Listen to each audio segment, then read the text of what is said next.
Welcome everyone. I'm Councillor Lynn Stagg, Cabinet Member for Traffic and Transportation. Please be assured that we have put appropriate cleansing and social distancing measures in place to ensure that this meeting is undertaken in a COVID-secure manner. Limited public seating has been made available. However, this meeting is also being webcast to allow the public to attend remotely if they so wish. The public seating area is not in view of the camera. Can I please ask members and officers to remain seated throughout the duration of the meeting and to wear a face mask covering unless seated. Now, some housekeeping rules. If the continuous fire alarm sounds, please evacuate the room and public gallery by the stairwells. Do not attempt to use the lifts. Please assemble by the Queen Victoria statue in Guildhall Square. In order to comply with the Guildhall Trust Fire Marshal's regulations, everyone who signed in at the Guildhall reception desk should sign out when leaving the building at the end of today's meeting. Everyone speaking via a microphone will be on camera, including those making deputations. Members of the press and public are also permitted to record the meeting on the understanding that it neither disrupts the meeting nor records those stating explicitly that they do not wish to be recorded. Please can everyone use their microphones and remember to switch them off when they have finished, otherwise the cameras will stay on you. We have all read the report, so please just highlight any developments that have occurred since. Oh, that's for me to say. So we highlight any developments that have taken place since publication. Right, introductions. Councillor Heaney. Yeah, I'm Councillor Graham Heaney. I'm the Labour Group spokesperson on Traffic and Transportation. Councillor Bosher. Councillor Simon Bosher. I'm the Conservative Group spokesman for Traffic and Transportation.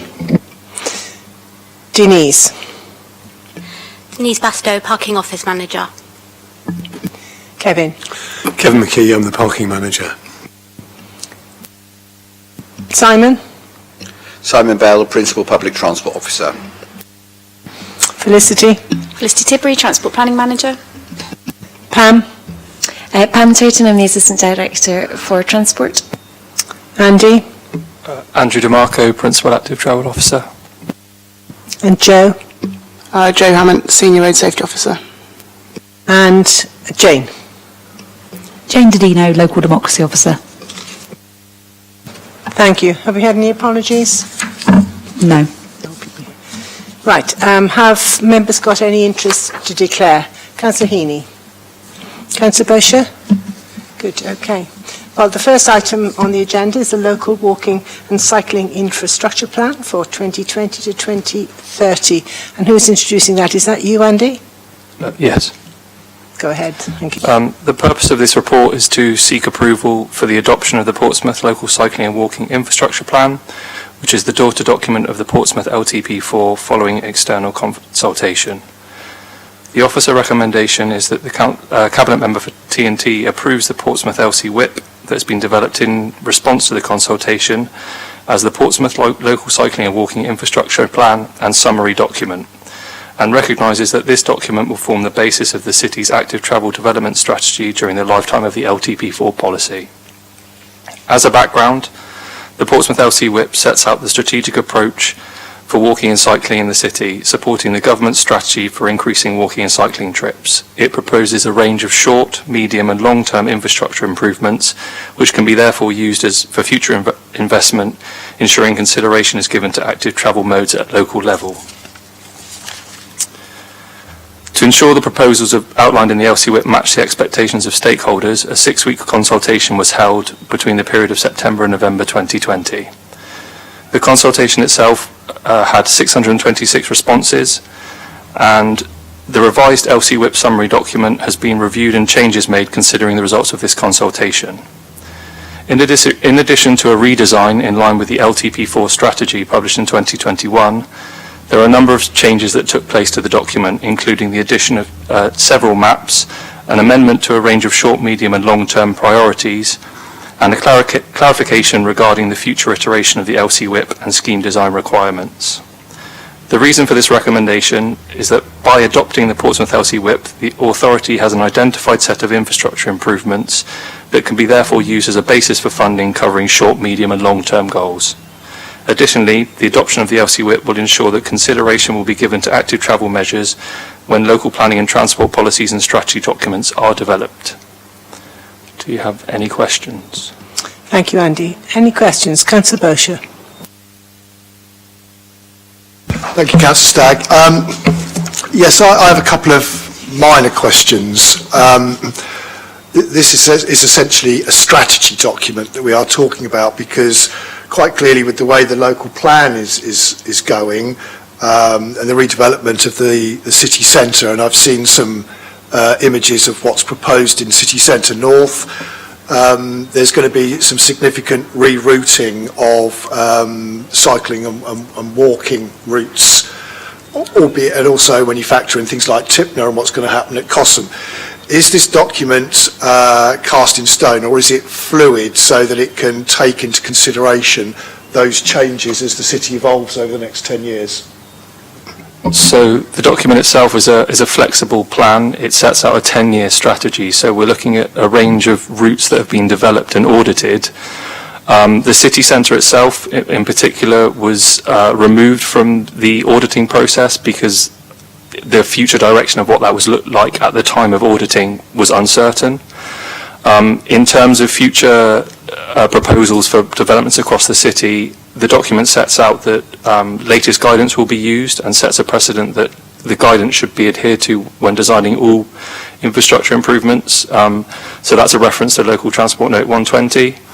The routes themselves, some of them will be picked up through local projects, so they'll be taken away from the plan, as it were. They'll be basically answered earlier, and it's a roving document that will continually change as and when either A, funding opportunities become available, or B, the actual layout of the road configuration will change in the future. Anything else, Simon? Yeah, I think Andrew sort of answered my question before I even asked it, because I think it was the answer I was looking for, only in so much that I had a meeting with the Regen team earlier this week about City Centre North and the proposed park that's going in, and one of the things that they were looking at was not using the Hope Street, the Wall Dockyard Wall as a cycle route, but essentially coming down past Portico, if you know where I mean, and then going straight across to pick up the park. Now, that's fine, except we're looking at a double dual carriageway along that. And my question to them was, how are you going to manage cyclists and pedestrians going across 4 lanes of traffic, essentially, to access the park? And I appreciate it's safer when you get there, but how are you going to get there by doing that? And the answer was, we haven't really thought about that yet. So I guess my question goes into, are we actually engaging with the Regen team when they're actually looking at these sorts of things, so that we don't end up operating out of silos, them coming up with wonderful designs, and when we actually look at it, the method by which people can get around from a walking and cycling point of view becomes more difficult because of their designs? Have you got an answer to that, Andy? Just to say that we have input as the Safer Travel team in the design of schemes that happen across the council, particularly relating to the roads, and the government has set a standard for the way in which cycling should be designed, and we should be held accountable to that. So there is a design guide that's out there for cycling, and we need to make sure that the roads that get designed are done so with that in mind, and the wider teams are aware of that document. Hopefully that's given me some degree of comfort, because I'm actually looking for the comfort that says there's some joined up thinking going on between departments, and clearly the Regen team are leading on a lot of what's happening around the city at this moment in time. And I have to say, perhaps I'm being a bit disingenuous to them, but answers like, well, we haven't worked that one out yet, doesn't exactly instill me with a great deal of confidence that departments are actually working together to get a best fit that encompasses everything. Totally agree. Pam, have you got any comment on that? Just to say that obviously as the designs evolve and become into the more detailed design stages, we will become much more fully engaged in it, because as I understand it, with where the city centre is at the moment, it's still at quite a high level, and we're kind of the as they become more granular in their plans, we will have much more of a role to play in terms of those details and how we can join up those links. So certainly with, for example, the Transforming Cities Fund programme, the South East Hampshire Rapid Transit programme, that's all being delivered in conjunction with the plans for the city centre and how they will all combine. So yes, I fully accept the point that it can often seem that there's that level of disjointedness, but it will mesh as the plans become more focused and more detailed. I hope that's true. Councillor Heaney.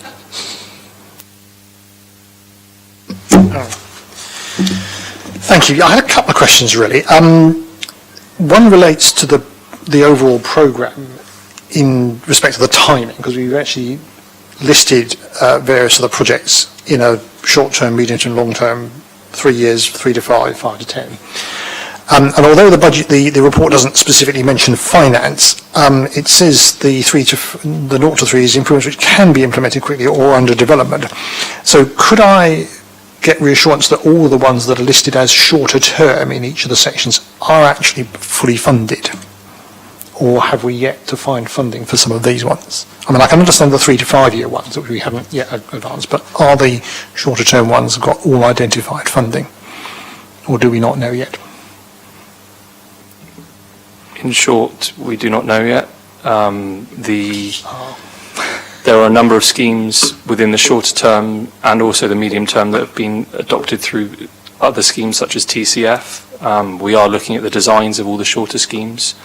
They are quite significant. There are a number of schemes across the city, but I will have to come back to you to confirm exactly which ones have been. If I can butt in here, one of the problems I think often is we want to bid for money and we don't have the detailed plan. So having them in here, that means we've got something that can be worked up and then go in and be used to put in for bids, because we don't get all the money we need. We would need millions and millions to get all the road structure right. So much of it depends on bids, successful bids, and having the right schemes in place and documented so that you can prove that this has been planned is a great help. I think I'm right in saying that, aren't I, Felicity? Good, thank you. Yeah, I sort of understand the point, but this actually says that, I'm just quote from the report, shorter term improvements which can be implemented quickly or under development, unless there's no money available, it should say, because that's what we're saying, and that could mean that some of these ones which look quite simple are going to get pushed into 3 years beyond. So, in fact, I think there is a concern about these ones, and far be it for me to say, but I think the administration needs to think carefully about its allocations to ensure that we can do at least most of these. Sorry? Well, unfortunately, I don't sit there, you see, I just get So when the administration comes to do its priority, it maybe needs to think about that, because otherwise it makes a bit of a mockery of the idea that these are shorter term projects that will actually be deliverable. The administration does things off the cuff, they don't plan anything. No, it's all been planned, and obviously so much does depend on finance, but also getting the finance, you need to have the outline plans in place. So it has been thought through, well thought through, and this is always the case with transport. Well, I beg to differ, because planning, you can say we're going to do X and Y, but if you haven't planned to fund it, then you haven't planned as much as you need to. Anyway, I'll leave that there. I've just made my point. I'll come back to that maybe in the future when we discuss priorities. The other thing I wanted to raise briefly was, it's just a comment, and then I'm going to just say something about something that's going on in another part of the country. On page 14 of the report, there's reference to some of the problems and issues in the network, which says that no formalised pedestrian priority when crossing side roads. I mean, we've had the change in the highway code, which obviously doesn't, it's guidance in a sense. It says that there's an expectation that drivers will give way to people who are crossing the road, either when you're entering the road or when you're leaving the road. But there's been an interesting discussion going on up in Manchester. The Metro Mayor and Chris Baldwin, who's the Transport Commissioner, have been piloting the idea of what they call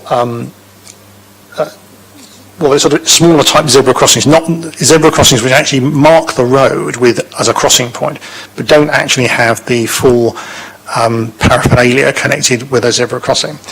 And they were trialling this on the basis that it gives a visual signal both to pedestrians and to drivers that there is some priority here for pedestrians. Now, the DFT is not has its rules and is not necessarily saying they're going to do it, but it seems to have some merit. And I just wondered if we were aware of this and whether we might indicate some support for this, because it does have some research behind it. For example, the research they've had done on some trials, I think it's in Trafford they've done it in, shows that drivers do respond to this, particularly if you're driving out of the side road, because it's very clear. But if you're driving into it, it's not quite so good. But now we've got the highway code rule, well, guidance, which actually helps to reinforce that. And interestingly, if you go to a number of European cities, you'll often find that they do have not zebra crossings, but lines which give pedestrians the sense that they have some priority to cross roads, depending on which city. So I was just wondering if we'd thought about lending our support to that sort of a proposal, and maybe it could be trialled more widely. And the other thing, it's cheaper. We've got some proposals in the document which talk about raising the roadway at junctions, and that's obviously a good thing to do because it provides a smooth transit for pedestrians and people with prams, pushchairs, and also for wheelchairs. But of course, it is more expensive to do if you want to raise the road, and there is a possibility that proposal from Manchester could be useful in some areas. You might not want to do it everywhere, you might want to have raised roads, but it gives us another option to try and improve pedestrian safety on crossing road. I just wonder if we might want to maybe investigate more or lend some support to it. Yes, it's a very good suggestion. As you said, it's one that's often seen on the continent. To my understanding, the Manchester proposal was given approval by DFT to trial within Manchester, and I'm unsure whether or not it's been extended elsewhere within the country, and that's something I will check and come back to you on. The proposals that we've looked at the time, this method wasn't available, so we looked at kind of introducing level footways, so that there was a clear priority given to the pedestrian. That's kind of a suggestion as to how you can look to tackle that, so you have a continuous footway, for example. But no, it's something that I will look into and get back to you on. Another thing I was going to mention was, I support a lot of what's in this document. There's a lot of good ideas there, but an issue's been brought to my attention in recent weeks about problems for wheelchair users crossing roads and using curbs and dropped curbs. It's come to me via some local issues. I was just wondering, do we have the proposals in here are actually pretty well sorted for being accessible for wheelchair users, whether you're self-propelling or whether you're being propelled by somebody, but we do appear to have some issues, and I'm trying to get some more detail about where the locations of these are. If people in the city are having problems with accessing or getting across roads and using wheelchairs, either self-propelled or being propelled by someone, do we have the facility to deal with those issues if they are a significant problem for people? Do we have, if we need to change the way the drop curb works? Because I think the issue is, from what I had it described to me, is that sometimes if you're pushing someone in a wheelchair and they're quite heavy, the slope can slightly take it away from you and your control becomes a bit more difficult. And this, I think, is one of the issues. I'll ask for some details about where this is so I can go and look at it. And I've asked them to maybe, can I go out with you so I can see where your problems are? I haven't come back to me yet. So, but that's the sort of issue. I just wonder, we do have the ability to deal with that problem if it's identified. So when the walking routes were audited, they looked at the kind of paving types that were used and the way in which side junctions were assessed.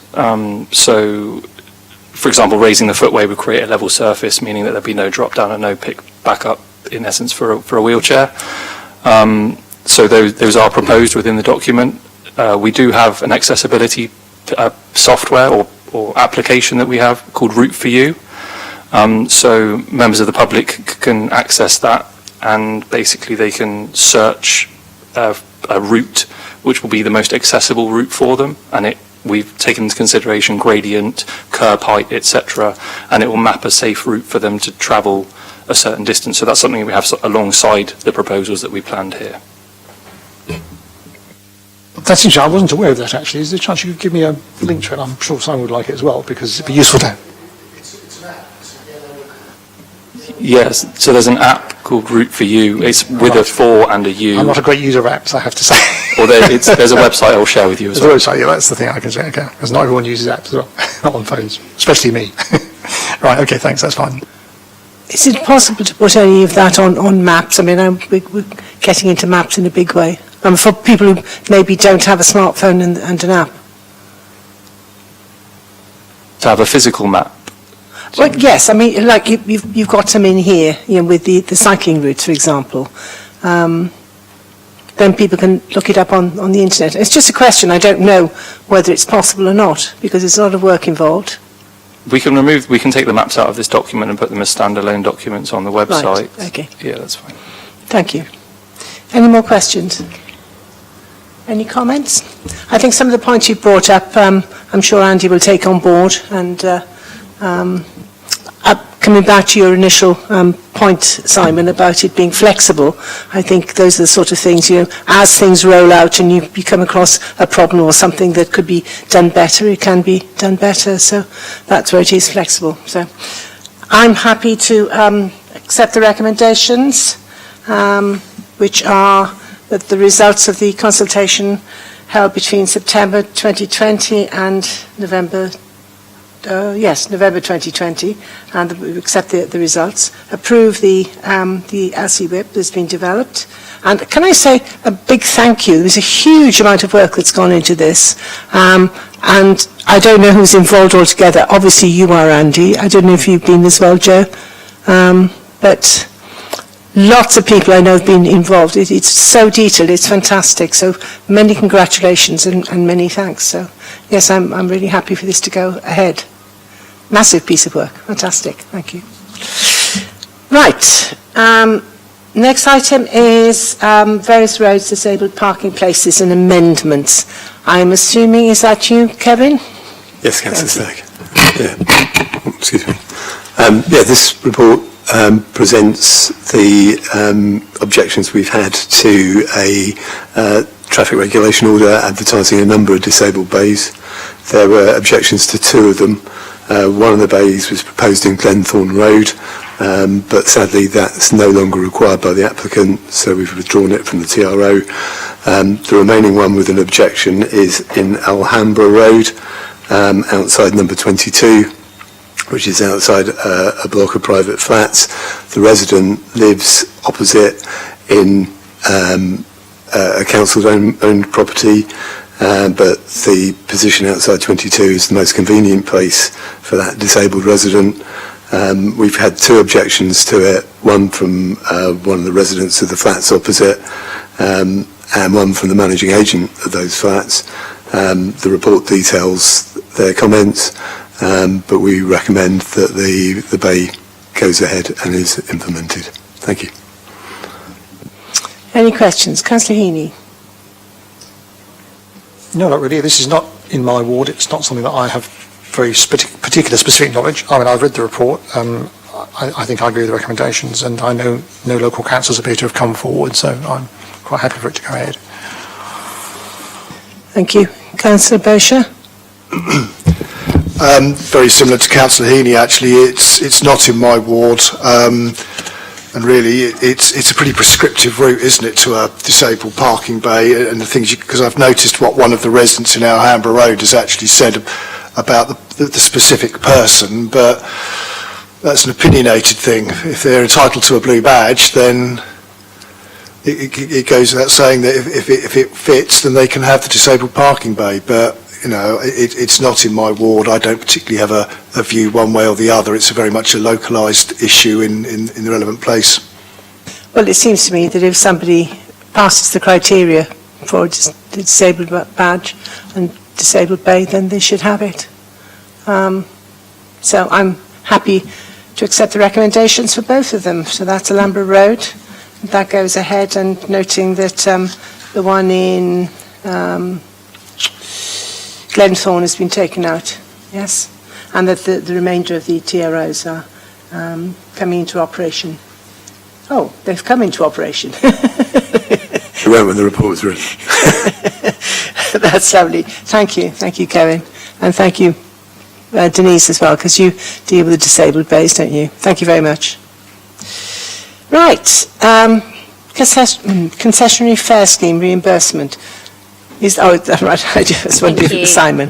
No, Yes. I'll introduce the report and fine. Okay. any technical questions Simon's here. So thank you. So the purpose of this report outlines a recommendation for reimbursement to bus operators for travel made using the concessionary bus passes in 2022-23, and this is following an update from the Department for Transport Guidance.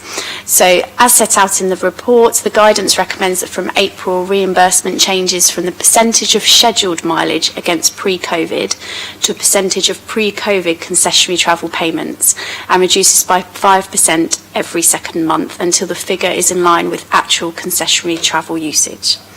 So therefore, the paper recommends that the contents of the report are noted. Secondly, in line with the Department for Transport Guidance, provide reimbursement to bus operators from the 1st of April 22 in line with what's set out in Table 4.3 until the percentage in the table equals the actual level of concessionary journeys, and then reimburse on the basis of actual journeys taken. Thirdly, in line with the DFT guidance, where operators are currently running less than 90% of pre-COVID mileage, as in Portsmouth, keep reimbursement unchanged until the percentage in the table in 4.3 equals the actual mileage operated. And finally, delegates authority to the Cabinet Member for Traffic and Transportation in conjunction with the Director of Regeneration and Section 151 Officer to make any changes necessary within the allocated budget. Thank you. Thank you. Can I just ask one question here? What happens if the usage does not reach that level? Because with so many people now working at least hybrid, there's probably not as much usage. Simon. Councillor, that's the usage for concessionary fare pass holders, not the usage for bus passenger holders as at all. And we're currently on about between 60 and 65% of pre-COVID for those. Chair, may I interrupt? 1 second, please. Was there a suggestion that the recommendation 4 would be changed? That was just something that was mentioned. It's about the Cabinet Member delegating authority to herself. It says in the report, and that's what you just read out. I think that's an excellent idea, personally. There was some alternative wording that was suggested. Well, you might like to suggest. Do you have that there? Or? I don't. I have the wording that's on the website. That's the wording that I'm using. But do you have the revised It's your report. Sorry, if you have the revised wording there. No? Okay. I think it was delegating to working with Director of Regeneration and officers and Section 151 officer, rather than delegating to yourself. I think was the technical. It's here, what I've got in 2.4. It says it delegates it to yourself in conjunction with the Director of Regeneration and the Section 151 officer to make any changes within the allocated budget. And that, to me, is pretty standard fare for something like this, in all honesty. Cabinet Member in conjunction with 2 senior officers.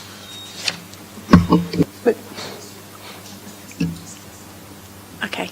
Yeah, I think, it's delegating authority. I think the query was delegating authority to yourself. So I think it's just a slight tweak in that wording, but if you're happy, we'll revise it for future reports. Thank you. Simon. I have to say, you sort of asked a question that I'd written down about going back to pre-pandemic levels in that respect, but in essence, this seems a logical thing that the government's asking us to do anyway. So we're just following government. I call them guidelines. They're probably not, knowing the government. So I don't have any particular issue with actually what we've got here. It would be nice, I think, looking at 2.4, which obviously delegates it to yourself with the 2 senior officers, if perhaps you could keep the opposition spokesman in the loop at the same time as this goes along. Yeah, absolutely, fine. Graham. Yeah, I understand the logic of the report, that in order to try and help the bus companies, you don't want to suddenly reduce all their support quickly, and that we need to do this on a phased basis. I understand that. What I wasn't quite clear about was if I really understood how the concessionary fare usage is actually calculated, whether it's calculated on the actual number of people who use concessionary fares, which obviously get registered when they got on the bus, or whether there is an average fare and mileage used. I was a little bit confused. Simon, you'd probably know the answer to that, won't you? Yeah. I read it a couple of times and I wasn't quite sure I understood it, so Right, I thought okay. I'll ask. It might be a stupid question, but I don't think there's ever such a thing as a stupid question if you don't understand it, so I'll ask it. Simon? Yes, Councillor, in terms of the usage, the number of journeys made, that is correct, based on people presenting a bus pass onto the smart card ticket. Obviously, the fare is not known, as you rightly say, so there's an average fare which is used to calculate it, and that's based from a basket of fares, so that's based on different types of fares, what people would buy. So that's where we get the figure that allows us then to reimburse the operators. That's okay, that makes it clear. Thank you. Is that it? Anything else? Well, I'm happy to accept those. I don't know, do we need to change that 2.4? If it helps, if it helps, I'm not asking it to be changed, just that perhaps as and when whoever it clarify is it. just keeps us, just CCs us in when they drop you an email about it. Yeah, so some, yeah. Yeah, well, I can't think of the words. If you'd like us to basically. add an additional recommendation to keep councillors informed, we're happy to do that. It amounts to the same thing, but it's clearer. Otherwise, I'm quite happy to accept that. Good, lovely. That's it. Thank you. Joe, are you here? You're not. You're just here because you've got nothing better to do. Thank you all very much.